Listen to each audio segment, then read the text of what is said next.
네, 여러분들 반갑습니다. 2부 시작해보도록 하겠습니다. 2부는 본격적으로 기아 타이거즈에 대한 이야기만 나누도록 하겠습니다. 제 옆에는 김동영 기자님 오늘도 함께 하도록 하겠습니다. 안녕하세요. 안녕하세요. 스포츠 서울 김동영입니다. 안녕하십니까. 올해 기아는 왜 이렇게 어려움을 겪었다고 생각하세요? 이건 뭐 대본에 없는 얘기인데. 아니 뭐 아픈데 장사 있나요? 왜 자꾸 아픈지를 모르겠네? 그것 때문에? 트레이닝 파트랑 시즌 때도 확인도 해보고 물어보고 했는데 이렇게 딱 어떤 이유 때문에 다친다라는 걸 설명하기가 참 어렵잖아요.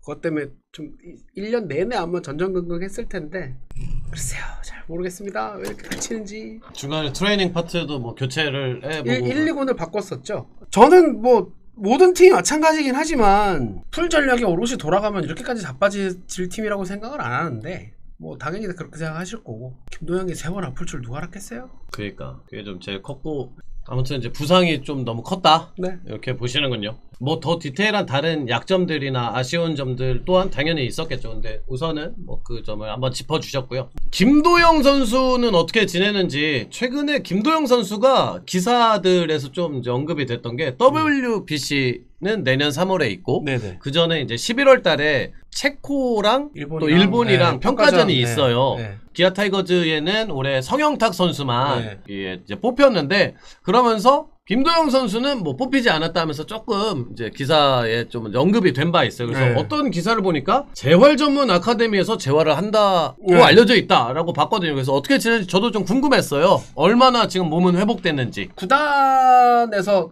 그게 뭐 100이라고 하면 몇 퍼센트 이렇게 설명하기가 좀 어려운 게, 정말 기초 초기 재활 단계는 지나갔지만 야구 관련된 기술 훈련에 훈련할 수 있는 그런 단계는 아니기 때문에, 아, 그 정도는 아니고. 네, 그래서 외부 재활센터에서 오롯이 치료와 재활에만 목적을 두고 밖에서 훈련을, 그게 더 효과적이라고 판단을 한 거죠. 선수도 그렇고 구단도 그렇고. 그래서 그 과정이 끝나면 구단하고 병원에서 다시 이제 확인해서 언제부터 훈련을 할 수 있겠다라는 그 계획이 설 거고. 그러면 35명 지금 명단을 뽑았는데 이게 WBC 명단하고 뭐 어떤 영향이 있어요? 없죠. WBC에는 이미 예비 엔트리 50명, 50명을 보냈거든요. 그거는 발표가 안 난 거죠. 명단은 발표를 안 했는데 이게 원래 WBC에서 발표를 안 하기로 했다고 하더라고요. 네. 그 외부 공개를 안 하기로 했고, 그 명단은 이미 WBC I라고 해서 저쪽 경기 운영 주최 쪽으로 보냈고, 교체도 가능하잖아요. 들어가 있을 겁니다. 들어가 있을 거고, 그치. 김도영 선수 들어가 있을 거고, 그 안에서 뭐 교체도 충분히 가능하고, 맞아요. 직전까지 가능하기 때문에 언제든 넣을 수 별 있고요. 큰 그게 없어. 이번 평가전을 정말 뛰기 위한 엔트리예요. 굉장히 많이 뽑은 거야. 그래서 네. 원래 한 어떤 4개 매치를 뛰기 위해서 35명 35인 굉장히 낭낭하게 뽑았죠. 많은 거죠. 그래서 평가전을 또 우리나라에서 하고 일본전은 또 일본에서 하기 때문에 오가면서 들이는 시간과 뭐 체력적인 소모나 뭐 그런 게 있을 거니까 넉넉하게 뽑은 거예요. 그래서 35명이 나온 거고, WBC는 3월인데 대표팀 캠프를 1월 28일 날 가잖아요. 1월 18일인가 사이판으로 가잖아요. 6달 정도 남았죠? 6달 정도 남았으니까 그 사이에 김도영 선수가 다 회복이 된다고 가정했을 때, 회복이 되죠? 되겠죠? 되고도 남겠죠. 네. 네. 그러면 아마 김도영 선수가 가지 않을까라는 생각이 좀 드는 게, WBC에 네네네 생각이 들고, 기자님은 아주 대항마가 없느냐 그건 아니지만, 뭐 송성문, 네. 노시환 뭐 이런 선수들 그러니까 있긴 하지만, 제가 어디 가서 그냥 술자리에서 농담 따먹기처럼 한 얘기로, 사지욕심 멀쩡한데 안 뽑겠어요 김도영을? 그 뭐 비유가 적잖아요. 네. 그러면 내가 감독이라 또 이름 써놓고 시작하겠다. 그렇지 않을까요? 국제대회 3루수에 김도영 써놓고 시작하지 않겠냐고, 인트리에. 그 국제대회에서 못했던 선수도 아니고, 작년 프리미어 12때 얼마나 잘했어요. 재작년이구나. 벌써 보여준 게 워낙 많은 선수이기 때문에 당연히 WBC를 갈 거라고 저는 보고요. 그리고 이범호 감독 뭐 개인적인 생각, 사견으로 얘기한 거긴 하지만 본인도 가고 싶어 할 거다 아마. 왜냐면 해외 진출 욕심이 있기 때문에. 그러니까 해외로 나갔을 때, 특히 미국으로 나간다 치면 그만큼 좋은 쇼케이스 무대가 없다. 가장 강력한 쇼케이스죠. 네. 뭐 아시안 게임도 좋고 다 좋은데, 물론 아시안 게임은 군대라는 큰 그게 있긴 하지만, 해외 진출을 목적으로 해외 진출을 하고 싶어서 나를 쇼케이스 차원에서 보여줄 수 있는 무대는 최상의 무대가 WBC이기 때문에 아마 본인도 가고 싶을 거다. 감독도 뭐 그렇게 그거에 대해서 뭐 부상 핑계로 막고 싶은 생각은 없는 것 같고. 그러면 1월까지 어네피 뜨는 거 아니에요? 그렇게 마가트가? 그러겠죠. 네. 어네피 뜰 것 같은데 진짜로. 큰 이변이 없다면 뭐. 네, 가지 않을까요? 저는 그렇게 생각합니다. 그러니까 네. 이게 타이거즈 팬들의 걱정스러운 마음도 이해는 가는데, 그렇다고 막을 맹부는 없고. 그럼요.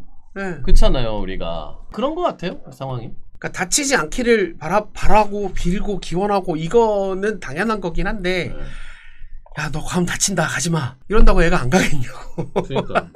아무튼 별일이 없기를 바랍니다. 그렇죠. 자, 김도현 선수 소식인데 이 부분은 처음 듣는 분들도 계실 거예요. 9월 11일 투구를 마지막으로 당시 우측 팔꿈치 염증으로 김도현 투수의 이제 시즌 아웃, 뭐 그때 당시 뭐 게임은 많이 남지 않았지만 어찌됐든 뭐 그렇게 알려졌는데 또 10월 12일 날 보도를 보니까 아니 뭐 미세골절이 있었다 이런 또 기사가 있었어요. 그래서 뭐 왜 이러냐 라는 생각이 들 수밖에 없거든요. 이게 왜 뭐 여기저기 크로스 체크도 한다더니 왜 이럴까? 라는 생각이 듭니다. 뭐 어떤 일이 있었던 겁니까? 처음에 팔꿈치에 통증이 있어서 병원에 가서 검진을 받았더니 염증 진단이 나온 거죠. 이 염증을 다스리고 뭐하고 하는 시간을 고려했을 때 올 시즌 그냥 여기서 접는 게 맞겠다라고 판단을 했고 그거는 뭐 합리적인 선택이었고 그러고 나서 시간이 지나서 야 괜찮은지 다시 보러 가자 하고 간 거예요. 다시 찍었는데 다른 결과가 나온 거지. 염증하고 그 미세골절하고는 다른 거잖아요. 제 추측인데 이거 정말 제 추측인데 염증이 잡히면 CT나 MRI 찍을 때 골절이 안 볼 수가 있거든요. 정확하게 보려면 붓기 빠질 때까지 기다리는 거랑 비슷한 거지.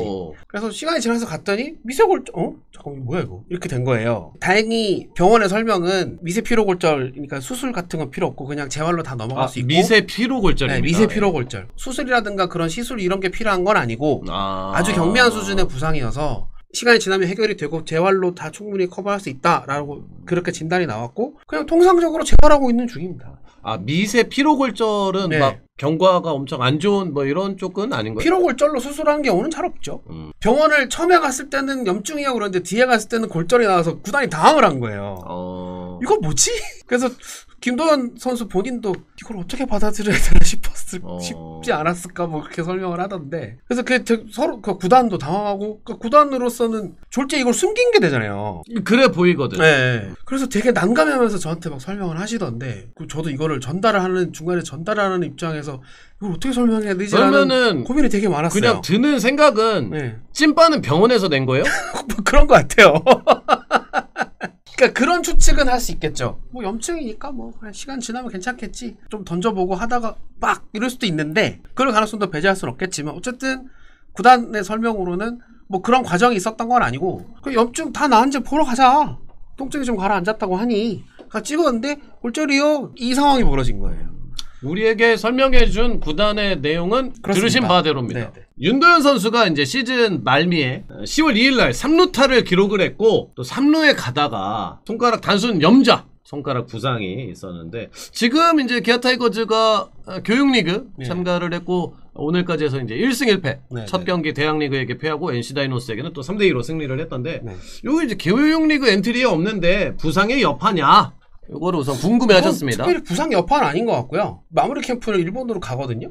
구단이. 교육리그는 교육리그대로 돌아가고 돌아가는 와중에 마무리 캠프 또 가요. 마캠을 따로 일본으로 가기 때문에 거기 들지 않을까라는 생각이 좀 구단에서 되게 지금 아직 공식 발표가 안 난 상태이기 때문에 좀 조심스럽게 얘기를 하던데 마무리 캠프 일본으로 가는 것까지는 확정이 났거든요. 킹구장으로 갈 텐데 거기 오키나와에 있는 늘상 가던 늘 가던 거기로 갈 건데 이범호 감독이랑 다 같이 가서 단단히 굴릴 생각이 모양인데 그 명단에는 들지 않을까라는 생각이 좀 듭니다. 특별히 지금 윤도현 선수가 뭐 몸이 안 좋고 그건 뭐 아닌 것 같아요. 특별히 그런 설명은 없었어요. 그렇다고 합니다. 우선은 더 팔로우를 해보도록 하겠습니다.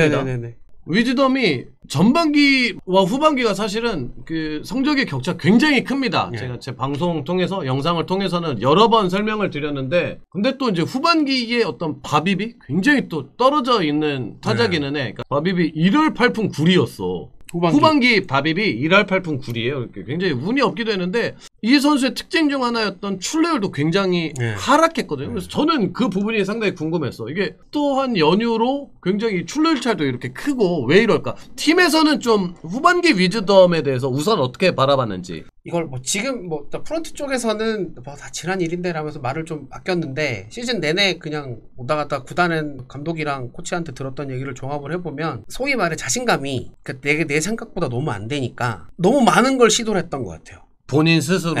그러면서 밸런스가 다 넘어진 것 같아요. 그리고 찬스 때마다 너무 안 되니까 득점권 타율이 막 10몇 타수 1안타 막 계속 이런 식이었잖아요. 너무 그렇다 보니까 오히려 구단 직원들도 모 직원들도 자가 들었으면 기대가 안 된다. 막 이런 여기까지 가버렸어요. 그래서 그래도 이제 한 방 있다 보니까 감독 계속 쓰고 싶어 했고 하고 싶어 했는데 그래서 아마 재계약은 뭐 당연히 안 해야 되는 게 맞고 당연히 안 해야 되는 게 맞는데 그냥 과거를 돌아봤을 때 기술적으로 그러니까 사실 미국에 있을 때도 타율이 낮고 홈런이 많은 유형이었잖아요.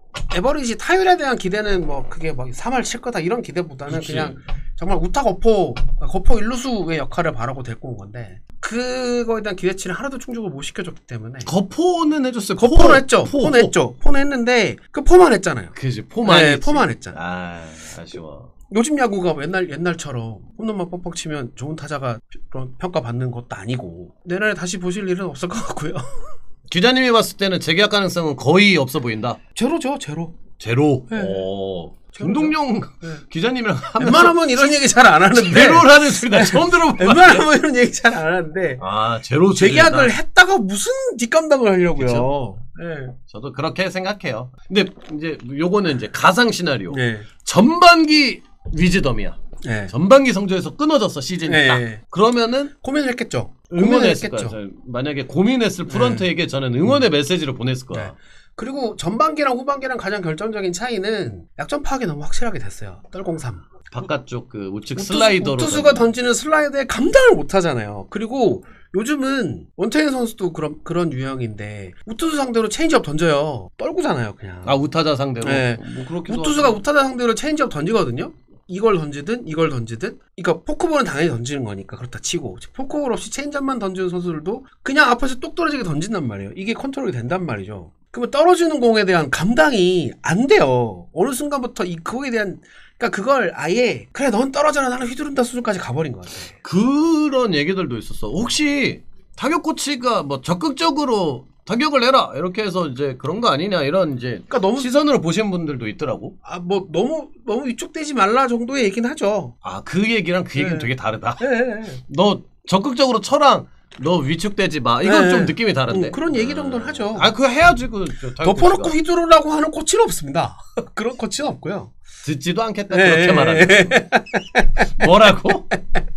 너무 약점이 너무 뻔히 보이는. 그러니까 예를 들어서 약점이 만약에 너무 뻔히 보이는데 홈런이 뭐 디아즈처럼 50개다. 그러면 심각하게 고민해야겠죠 재계약을. 위즈덤 타율인데 50개 네. 쳤어. 네. 그럼 고민스럽지. 심각하게 고민해야겠죠. 근데 지금 성적으로는 고민이 필요할까요? 저는 고민이 필요 없다고 봅니다. 아 이게 눈야구를 하면서 거포 유형 전반기였으면 참 얼마나 좋았을까. 저는 굉장히 좀 좋아하는 유형의 네. 타자가 와서 되게 좋아했는데 아쉽습니다. 네. 뭐 새로운 유형을 데려올 것 같고 어느 포지션으로 데려올지에 대한 이범호 감독의 오선우 선수 관련 어떤 이야기하는 거 보면은 이 부분에 대한 고민이 좀 자연스럽게 묻어나기도 했었는데 어느 포지션으로 데려올지 팀도 고민이 많죠 지금. 그렇죠. 고민이 많죠. 현실적인 얘기를 먼저 해보면 지금 기아한테 가장 필요한 게 우타 일루수잖아요. 근데 이제 그러니까 오선호 선수가 굉장히 잘해줘서 일루수를 해주면 좋은데 오선호 선수가 외국인 타자급은 아니라고 봤을 때, 아 그렇죠. 네. 그 외국인 타자가 와서 일루 딱 하면서 좋은 타격을 잘하는 위즈덤이라고 가정하자고요. 그 정도의 선수가 해외 시장에 잘 없어요. 일루수가 귀해요. 우타가 좌투수만큼이나 귀한 게 아 맞아 일루 풀이 없다고 했어. 네. 맞아. 좌투수만큼이나 귀한 게 우타 거포거든요. 아니 일루 거포거든요. 일루수 자원이거든요. 미국에도 미국에도 잘 네. 없어요. 메이저리그 경기들 쭉 보시면 일루수는 은근히 오래 뜁니다. 맞아. 올라가면 소위 말해 전문 일루수라고 해야 되나? 그런 선수가 잘 없기 때문에 해외 나오려고 하는 매물이 좀 적어요. 아 메이저리그에도 많이 없으니까 네. 내가 아랫단은 오른손- 더 없지. 아 아랫단에는 더 더 없고 없지. 조금 비슷한 가능성이 네. 있으면 나는 위를 바라보고 네. 있겠네. 아 굳이 해외를 뭐 그럴 이유가 없는 거죠. 아니면 애초에 중남미 선수들 입도 선매 해가지고 잘 만들어서 근데 우리는 그런 그건 그게 안 되잖아요. 의외로 일루수가 귀하다. 잘 생각해보면 일루수 중에 가장 이름값 있고 잘한 애가 올해 이제 디아즈가 터진 거지만 삼성도 러프 이후로 없단 말이에요. 그지. 지금 리그 전체로 봐도 일루수 외국인 타자가 생각보다 좀 귀하거든요.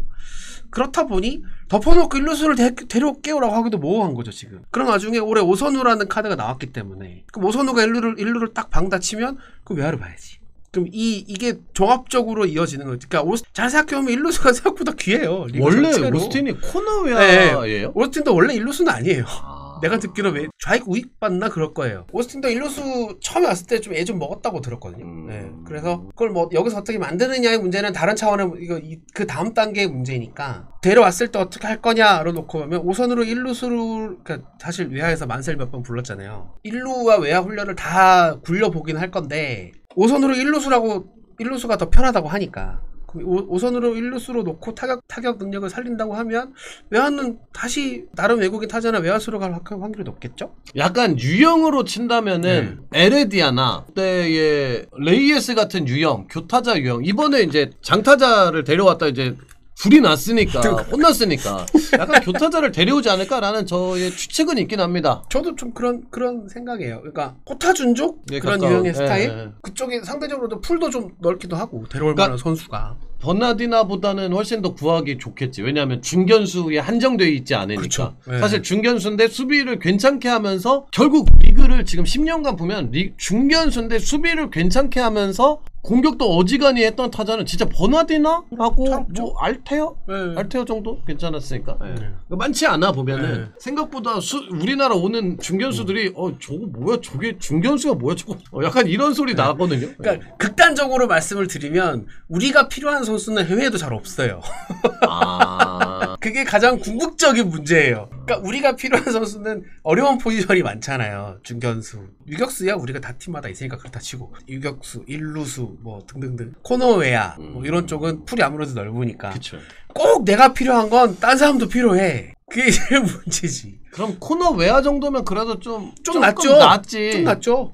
옛날 터커 코너 외야구나 원래는. 자, 3명의 외국인 운명에 대해서 이야기를 나누도록 하겠습니다. 제임스 내일부터 미국 구단에서 좀 폴이 있는 것 같습니다. 내일은 오퍼가 있는 것 같아요. 내일이 고민을 하고 있는 것 같고 심작 단장이랑 단장님하고 통화했을 때의 심작 단장님의 뉘앙스는 잡기 어려울 수도 있겠는데처럼 들렸어요. 돈 싸움은 안 돼요. 돈 싸움은 안 되는데 돈 싸움으로는 뭐 불가능한 돈 싸움은 안 되고 그러니까 제 느낌이 뭐 단순 제 느낌인 거니까 뭐 심작 단장이 어떤 뭐 특별히 말을 한 건 아닌데 이제 기대 볼 건 그거겠죠. 저쪽 팀이 오퍼를 넣었을 때 얘를 정말 선발로 쓸 거냐 안 쓸 거냐에 대한 본인도 이제 선발하고 싶어서 남은 것도 있으니까 여기에 네일 선수가 평균 메이저리그 기준으로 아주 빠른 공을 던지는 투수가 아닌데 스위퍼가 워낙 좋으니까 선발로 뛴다 그러면 5선발 잘을 되면 5선발 뱅킹 장군 네, 그 정도 잘해서 뛸 수 있겠죠. 근데 그것만 하도 메이저리그인데 어디예요?